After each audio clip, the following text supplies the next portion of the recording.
Hello guys, welcome back to spicy reaction. I hope कि आप सब बढ़िया होंगे, फिटफाट होंगे और खूब मजे में होंगे। तो गाइस, आज हम आपके लिए जो वीडियो लेके आए हैं ना, वो समझ लें कि पहले सबसे पहले आपके साथ टाइटल शेयर कर दें, क्योंकि समझ नहीं आ रही कि अमेरिका क्या करना चाह रहा है। पागल हो गया अमेरिका, कुछ नहीं कर रहा, ट्रम्प पागल हुआ है। ट्रम्प पागल हो गया। सबसे पहले आपके साथ टाइटल शेयर कर दिया जी। टाइटल शेयर करते हैं, शुभंकर मिश्रा जी की वीडियो है, Trump versus NATO, Greenland tariff explained, end of NATO, America double game. समझ नहीं आ रही कि अमेरिका या क्या करना चाह रहा है। तो चले पहले आज की वीडियो देख लेते हैं, उसके बाद इस पे बात करते हैं, क्योंकि वीडियो काफी लंबी है। तो हमारे साथ बने रहिएगा। Let get started.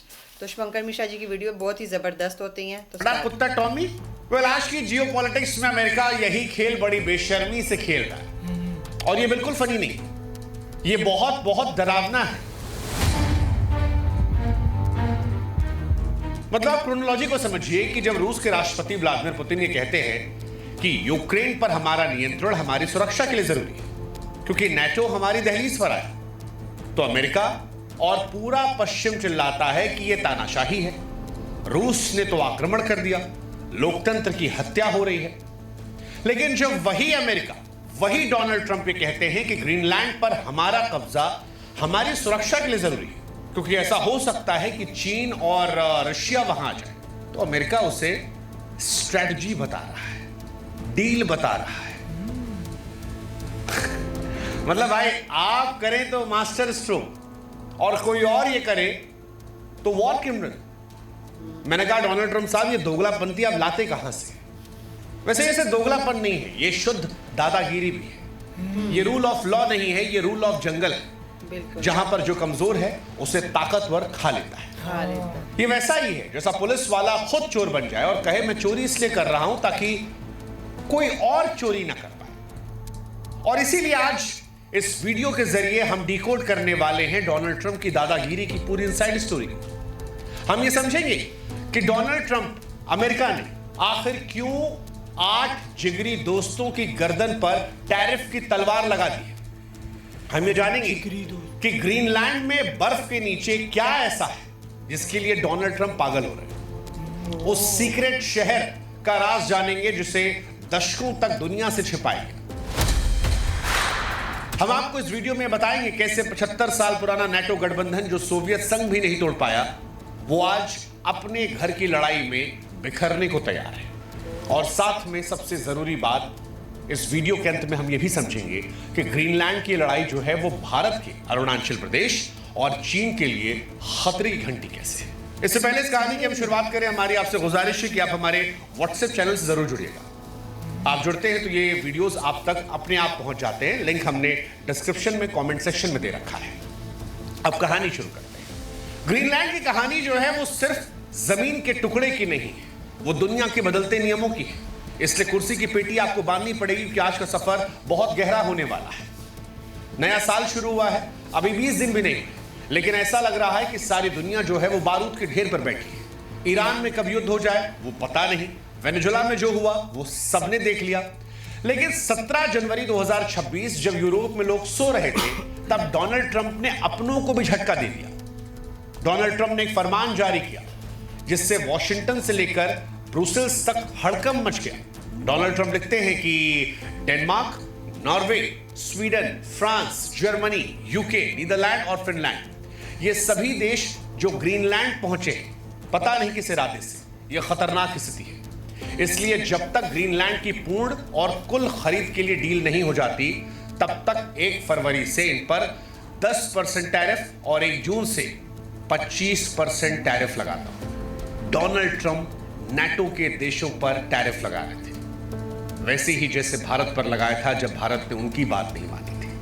अब डोनाल्ड ट्रंप का ये जो ऐलान था ये अचानक नहीं था, इसके पीछे ईगो फैक्टर था, क्योंकि इन 8 देशों ने डोनाल्ड ट्रंप के ईगो को डेंट कर दिया था, वो ठोकर मारी थी जो अंदर चुभ रही थी। असल में अमेरिका ने जब ग्रीनलैंड को खरीदने या कब्जाने की शुरुआती धमकियां दी, तो यही वो 8 यूरोपीय देश थे जिन्होंने डेनमार्क के साथ कहा कि हम खड़े रहें, मजबूती से रहें। और ये मजबूती दिखाने के लिए नाटो के उसूलों का सम्मान करते हुए इन 8 देशों ने अपने सैनिक जो हैं वो ग्रीनलैंड भेज दिए। इनडायरेक्टली ये अमेरिका को एक बड़ा संदेश था कि ग्रीनलैंड अकेला नहीं है, हाथ हम उनके साथ मत लगाना। लेकिन ट्रंप जो अपने ईगो के लिए जाने जाते हैं, ना खाता ना बही, जो हम सोच रहे हैं बस वही सही, उन्होंने इसे अपनी शान के खिलाफ मान लिया। उन्होंने कहा अच्छा तुम मेरे खिलाफ सेना भेज रहे हो, रुको मैं तुम्हारी इकॉनमी को तोड़ता हूं। और सजा मुकर्रर कर दी गई। 1 फरवरी से इन सभी 8 देशों के सामानों पर 10% एक्स्ट्रा टैरिफ लगा देगा। धमकी दी गई कि अगर 1 जून तक ग्रीनलैंड को लेकर अमेरिका के मन मुताबिक समझौता नहीं हुआ, यानी ग्रीनलैंड अमेरिका को नहीं सौंपा गया, तो यह टैरिफ बढ़कर 25% कर दिया जाएगा। और यह 25% किसी दुश्मन देश पर नहीं लगाया गया, ये उन दोस्तों पर लगाया गया है जो पिछले 75 सालों से हर युद्ध अमेरिका के कंधे से कंधा मिलाकर रखते थे। अगर इसे और आसान भाषा में समझाना हो तो ये वैसा है जैसा आपका अमीर पड़ोसी अपनी एसयूवी आपके घर के बगीचे में पार्क कर दे, और जब आप कहें कि भाई साहब ये गलत तरीका है, तो कहे सुनो अगर गाड़ी पार्क नहीं करने दोगे ना तो मैं तुम्हारे घर की बिजली पानी कनेक्शन काट दूंगा। डोनाल्ड ट्रंप वही काम कर रहे हैं। आप इसे हफ्ता वसूली का ग्लोबल वर्जन कह सकते हैं। हालांकि ग्रीनलैंड की लड़ाई अब सिर्फ नेताओं के बंद कमरों की लड़ाई नहीं रह गई, इसका असर सड़क पर भी दिख रहा है। जब हम और आप ये बात कर रहे हैं तो ग्रीनलैंड की राजधानी में, डेनमार्क की राजधानी में सर्द सड़कों पर जनसैलाब उमड़ पड़ा है। आपको जानकर हैरानी होगी कि कड़ाके की ठंड में भी हजारों लोग वहां सड़कों पर उतरे और वो ग्रीनलैंड का लाल सफेद झंडा लेकर चिल्ला रहे हैं कि सुनो Donald Trump, Greenland is not for sale, Greenland बिकाऊ नहीं है। उधर 20,000 से अधिक लोग ऐसे भी हैं जो अमेरिकी दूतावास की तरफ मार्च कर रहे हैं। वो पोस्टर लगा रहे हैं कि हैंड्स ऑफ ग्रीनलैंड। ये सिर्फ विरोध नहीं है, ये एक छोटे से देश की अपने अस्तित्व बचाने की चीख है। हालांकि इस तस्वीर का एक दूसरा पहलू भी है। कई जियोपॉलिटिकल एक्सपर्ट्स का यह मानना है कि डोनाल्ड ट्रंप ये ग्रीनलैंड बम जानबूझकर फोड़ रहे हैं ताकि अमेरिका में हो रहे विरोध प्रदर्शनों और उनकी जो कुख्यात एप्स्टीन फाइल साइट थी जिसमें उनके नंग धड़ंग तस्वीरें, वीडियोस और उनके कारनामे थे, उससे लोगों का ध्यान भटकाया जा सके। अमेरिका की सड़कों पर भी लोग प्रदर्शन कर रहे हैं, तख्तियां लिए खड़े हैं जिन पर लिखा है कि focus on Epstein files not on Greenland. दरअसल ट्रंप की सरकार जो है घरेलू मोर्चों पर घिरी पड़ी है। जब घर में आग लगी हो तो पड़ोसी के घर में पत्थर फेंकना पुरानी पॉलिटिक्स का हिस्सा है। अपनी सरकार के खिलाफ हो रहे स्कैंडल को दबाने के लिए, जनता को डिस्ट्रैक्ट करने के लिए ट्रंप को एक नया वेनेजुएला चाहिए था, एक नया दुश्मन, और ग्रीनलैंड इसी का बकरा बना है। ट्रंप प्रशासन सिर्फ डिस्ट्रैक्शन नहीं मानता, वो इसे एक फैंसी नाम दे रहा है, गोल्डन डोम प्रोजेक्ट। ये $175 बिलियन का एक प्रस्तावित मिसाइल डिफेंस सिस्टम है। व्हाइट हाउस का यह तर्क है कि अमेरिका को चीन और रूस की हाइपरसोनिक मिसाइल से बचाने के लिए ग्रीनलैंड पर उनका पूरा नियंत्रण जरूरी है। उनका यह कहना है कि हमें वहां रडार और इंटरसेप्टर्स लगाने हैं, लेकिन यह तर्क पूरी तरह खोखला है क्योंकि सच ये है अमेरिका के पास 1951 के समझौते के तहत वहां पहले से ही पिटूफिक स्पेस बेस है। अमेरिका के पास पहले से ही वो पूरा मिलिट्री एक्सेस है। तो सवाल ये कि किस बार कब्जा करने की जिद क्यों, और क्या 75 साल पुराना भाईचारा जो नेटो का था वो इस जिद की भेंट चढ़ेगा? देखिए, सबसे बड़ा सवाल जो आज पूरी दुनिया को डरा रहा है वो नेटो को लेकर है कि क्या नेटो, जो दुनिया का सबसे शक्तिशाली सैन्य गठबंधन है, वो टूटने के कगार पर है। इस खतरे को समझने के लिए हमें थोड़ा पीछे जाना पड़ेगा और यह समझना पड़ेगा कि नेटो है क्या और बनाया क्यों गया था। तो कहानी शुरू होती है 1945 में। दूसरा विश्व युद्ध खत्म हो चुका था, हिटलर हार चुका था, लेकिन यूरोप पूरी तरह बर्बाद हो गया था। शहर के शहर मलबे में तब्दील हो गए थे। उस समय दुनिया में सिर्फ 2 दादा बचे थे, एक तरफ अमेरिका और दूसरी तरफ सोवियत संघ। सोवियत संघ की लाल सेना ने आधे यूरोप पर कब्जा कर रखा था। पश्चिमी देशों को डर था कि आज सोवियत संघ रुका है, कल वो अपनी टैंक लेकर हमारे घरों में घुस जाएगा। इस डर से बचने के लिए यूरोप के देश अमेरिका के पास गए, कहा भैया बचा लो, हम अकेले सोवियत संघ से नहीं लड़ सकते। तब 4 अप्रैल साल 1949 को वॉशिंगटन डीसी में एक संधि हुई और 12 देशों ने मिलकर कसम खाई कि आज से हम एक परिवार हैं। नेटो का एक ही नियम था जो उसकी आत्मा है, आर्टिकल 5। यह आर्टिकल कहता है कि अगर हमारे किसी एक सदस्य देश पर किसी मुल्क ने भी हमला किया तो यह हमला हम सभी मुल्कों पर माना जाएगा और हम सब मिलकर उस दुश्मन को मारेंगे। इसी डर की वजह से पिछले 75 सालों में सोवियत संघ या रूस ने कभी किसी नेटो देश पर सीधे हमला करने की हिम्मत नहीं की। लेकिन आज 2026 में किस्मत का खेल देखिए, जिस अमेरिका के लिए यूरोप ने खून बहाया था, आज वही अमेरिका आर्टिकल 5 की धज्जियां उड़ा रहा है। आज धमकाने वाला कोई बाहरी रूस या चीन नहीं है, बल्कि खुद वही अमेरिका है जिसने मिलकर नेटो बनाया था। अब आप कल्पना कीजिए, ग्रीनलैंड जो है डेनमार्क का हिस्सा है और डेनमार्क नेटो का सदस्य। अगर अमेरिका जो नेटो का हेड है वो अपनी सेना भेजकर ग्रीनलैंड पर कब्जा करने की कोशिश करता है, तो बाकी के देशों को क्या करना चाहिए? नेटो के नियम के मुताबिक ब्रिटेन, फ्रांस, जर्मनी को डेनमार्क की मदद करनी चाहिए और अमेरिका के खिलाफ लड़ना चाहिए। लेकिन क्वेश्चन है कि क्या ये मुमकिन है? क्या फ्रांस और ब्रिटेन अमेरिका पर परमाणु बम गिराएंगे? जवाब है नहीं। और यही वो विरोधाभास है जहां से नेटो टूट रहा है, क्योंकि जब रक्षक ही भक्षक बन जाए तो सुरक्षा की गारंटी का कोई मतलब नहीं रह जाता। यूरोपियन यूनियन ने इमरजेंसी मीटिंग बुलाई, पता लगा कि खतरनाक स्थिति है। फ्रांस के राष्ट्रपति कह रहे कि हम झुकेंगे नहीं, लेकिन सच्चाई यह है कि जिस टेबल पर बैठकर वो रूस से लड़ने की रणनीति बनाते थे, आज उसी टेबल पर एक दूसरे का गला काटने को तैयार है। ये नेटो के भीतर सिविल वॉर जैसा है। और ऐसा नहीं कि ये सारी बातें सिर्फ हवा में हो रही है, अमेरिका भी पूरी तैयारी है।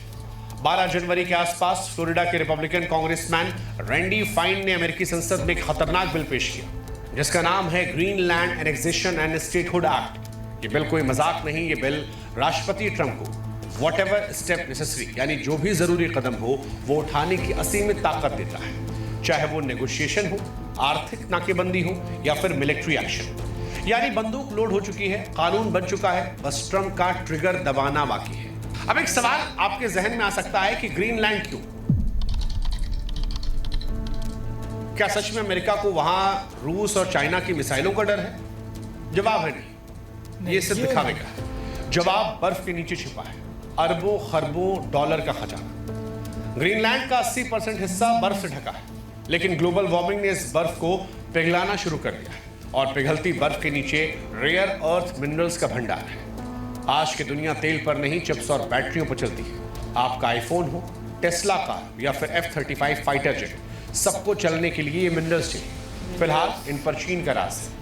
अमेरिका जानता है कि भविष्य का तेल यही मिनरल है और ये खेल सिर्फ सरकार का नहीं, बड़े बड़े अरबपति जैसे बिल गेट्स, पीटर थिल भी ग्रीनलैंड के खनिजों में पानी की तरह पैसा बहा रहे हैं। कोबाल्ट मेटल्स जैसी कंपनियां वहां खुदाई की तैयारियां कर रही हैं। उन्हें पता है कि भविष्य का सोना यहीं छिपा है। इसके अलावा एक और बहुत बड़ा कारण है, बर्फ पिघलने से नए समुद्री रास्ते खुल रहे हैं, जिसे पोलर सिल्क रोड कहा जा रहा है। जो जहाज एशिया से यूरोप जाने के लिए स्वेज नहर का लंबा रास्ता लेते थे, वो भविष्य में ग्रीनलैंड के ऊपर से गुजरेंगे। ये रास्ता दूरी को 40% तक कम कर देगा। ग्रीनलैंड वो चेक पोस्ट है जो आने वाले 100 सालों तक वैश्विक व्यापार को नियंत्रित करेगा। अब जो ग्रीनलैंड को कंट्रोल करेगा वो दुनिया के व्यापारी गर्दन को पकड़ लेगा। डोनाल्ड ट्रंप भी जानते हैं कि ये मौका वो चीन या रूस को नहीं देना चाहते। लेकिन ग्रीनलैंड को लेकर अमेरिका की दीवानगी आज की नहीं है, इसका इतिहास बहुत पुराना है।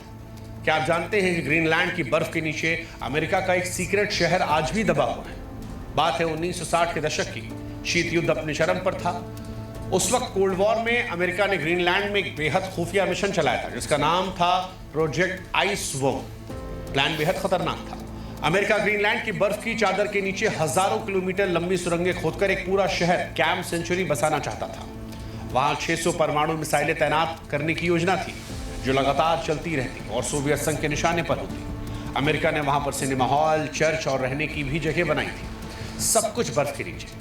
लेकिन कुदरत से कोई नहीं जीत पाया। ग्लेशियर की बर्फ खिसकने लगी और वो पूरा शहर दब गया। प्रोजेक्ट को छोड़ना पड़ा, लेकिन वो जहरीला रेडियो एक्टिव कचरा, वो केमिकल आज भी बर्फ के नीचे दबा है। और अब ग्लोबल वार्मिंग से जब बर्फ पिघल रही है तो जहर के बाहर आने का खतरा भी मंडरा रहा है। यही नहीं, साल 1968 में अमेरिका का एक B-52 बम वर्षक विमान, जिसमें 4 हाइड्रोजन बम थे, ग्रीनलैंड में क्रैश हो गया। उस हादसे को ब्रोकन एरो कहा जाता है। ट्रंप कहते हैं ग्रीनलैंड सुरक्षित नहीं है, लेकिन सच तो यह है ग्रीनलैंड को सबसे ज्यादा खतरा खुद अमेरिका के प्रयोगों से हो रहा है। हालांकि क्या ग्रीनलैंड दूध का धुला है? यह भी ऐसा नहीं है। क्या ग्रीनलैंड के लोग अमेरिका जाना चाहते हैं? बिल्कुल नहीं। 85% से ज्यादा लोग ऐसे हैं जो अमेरिका के कब्जे के खिलाफ हैं। हालांकि यह भी सच है ग्रीनलैंड के लोग डेनमार्क से भी बहुत खुश नहीं हैं। इतिहास गवाह है कि डेनमार्क ने भी उन पर जबरदस्ती अपनी संस्कृति थोप दी थी। 1960 और 70 के दशक में डेनमार्क ने ग्रीनलैंड की हजारों महिलाओं की जबरन नसबंदी करवाई थी ताकि उनकी आबादी न बढ़े। एक ऐसा घाव है जो आज भी हरा है और जिसके लिए डेनमार्क ने माफी भी मांगी है। ग्रीनलैंड के लोग आजादी चाहते हैं, लेकिन एक लोकतंत्र के रूप में। वो अमेरिका का 51वां राज्य या कोई कॉलोनी नहीं बनना चाहते। वो जानते हैं कि ट्रंप उन्हें इंसान नहीं बस एक डील समझते हैं। हालांकि ये सब कुछ भारत के लिए भी खतरे घंटी है और यही सबसे महत्वपूर्ण सवाल है कि इस लड़ाई से क्या भारत को फर्क पड़ता है। अब पहली नजर में आप कहेंगे कि भाई हम तो हजारों किलोमीटर दूर हैं, तो हमें क्या मतलब है, लेकिन यही वो पॉइंट है जहां हमें सबसे ज्यादा सावधान होने की जरूरत है। अगर दुनिया ने ट्रंप के स्तर को मान लिया कि नेशनल सिक्योरिटी के नाम पर आप किसी इलाके पर कब्जा कर सकते हैं, तो कल सुबह उठकर शी जिनपिंग क्या कहेंगे? चीन कहेगा कि भैया अरुणाचल प्रदेश, जिसे वो अपना साउथ तिब्बत कहता है, वो हमारे लिए खतरा है। वो भारत पर अटैक करने के लिए सोच सकता है। नेशनल सिक्योरिटी के लिए कहेगा कि अरुणाचल पर कब्जा करना जरूरी है, हम हमला नहीं कर रहे, हम तो बस गोल्डन शील्ड बना रहे। एक नई तरह की प्रथा की शुरुआत हो जाएगी जहां दुनिया के सारे देश आपस में लड़ने झगड़ने लगेंगे। अगर अमेरिका ग्रीनलैंड ले सकता है तो रूस बाल्टिक देशों को निगल सकता है। चीन ताइवान को घरेलू मामला बताकर कभी भी हड़प सकता है। पाकिस्तान फिर से कोशिश करेगा। अमेरिका एक ऐसी गलत मिसाल सेट कर रहा है जो दुनिया के हर तानाशाह को दूसरे की जमीन हड़पने का लाइसेंस देगी और फिर ये दुनिया जंगल बन जाएगी जहां जिसकी लाठी उसकी भैंस। और यही नियम भारत की सीमाओं को भी असुरक्षित कर सकता है। ये जंगल राज की पूरी तरह वापसी कहानी है। डोनाल्ड ट्रंप का यह कदम सिर्फ एक बिजनेस डील नहीं, ये सेकेंड वर्ल्ड वॉर के बाद उन ढांचों को गिराने की कोशिश है जिसने 75 साल तक दुनिया को शांति में रखा। अगर जून तक ट्रंप अपनी धमकी पर अमल करते हैं और 25% टैरिफ लगाते हैं या उससे भी बुरा ग्रीनलैंड पर फौजी कार्रवाई करते हैं, तो 2026 इतिहास के पन्नों में उन सालों में दर्ज होगा जब पश्चिम ने खुदकुशी कर ली थी। ओह माय गॉड, उनको समझाने का तरीका बिल्कुल एक एक चीज उन्होंने ऐसे क्लियर की है कि जैसे समझ ले कि हमें शीशे की पूरी तरह दुनिया सारा को बता कुछ दिया नजर आ कि गया। पूरी दुनिया में क्या चल रहा है इस टाइम। मेन बात यह है कि ट्रंप दूसरों के लिए नहीं, अपनों के लिए भी अच्छा नहीं है। अच्छा नहीं है वो, समझ ले कि उन्होंने ग्रीनलैंड को जो कब्जा करने के बारे में वो कह रहे हैं ना, उसके अंदर सारा कुछ बता दिया है कि क्या वो चीज है। लोगों को ये बता रहा है कि मुझे चाइना और रशिया से डर डर है, इस वजह से मैं ग्रीनलैंड फोर्स लगानी है। हाँ, ग्रीनलैंड पे पर मैं बीच कब्जा- वाला साइड तो अभी पता चला अभी है पता चला है कि उसके नीचे खजाना है मिनरल्स $1 है ना। मिलियन का। बिल्कुल जो बिल्कुल आने वाले मिनरल्स वक्त है में ना, तेल है। बिल्कुल तेल नहीं है आने उनके वाले तेल, वक्त का वो तेल है। बिल्कुल कि मिनरल्स आगे जो वक्त आते हैं में यही कुछ चल रहा है ना। यही कुछ चल रहा है। तो वो जिसके हाथ में वो ग्रीनलैंड होगा वो ताकतवर होगा सबसे ज्यादा। बिल्कुल बिल्कुल। अमेरिका इसलिए तो पागल हुआ हुआ है। इसलिए पागल हुआ और हाँ। वो अपने ही देशों के साथ जैसे कि नेटो के साथ ही वो ये पंगा ले देखिए रहा आप है कि 12 ममालिक इकट्ठे थे। 1945 की कसम खाई हुई है कि हम एक दूसरे के साथ है और आज वो बगावत कर रहा है। बगावत अमेरिका। कर रहा है और वो देखें कि वो कह रहा है ट्रंप कर रहा है कि बगावत। तब उन्होंने ये कहा था कि अगर इसी वजह से तो कोई मुल्क इनकी तरफ देखता नहीं था, क्योंकि अगर कोई भी करेगा तो ये 12 ममालिक इकट्ठे हो जाएंगे। लेकिन अब जब ट्रंप ही इस तरह कर रहा है तो वो किसका, डेनमार्क का साथ देंगे कि अमेरिका का साथ देंगे? वो डेनमार्क का वो देंगे। डेनमार्क का साथ देंगे। क्योंकि और इसी तरह फिर डेनमार्क ये जो है ना, नेटो की लिस्ट में आता है।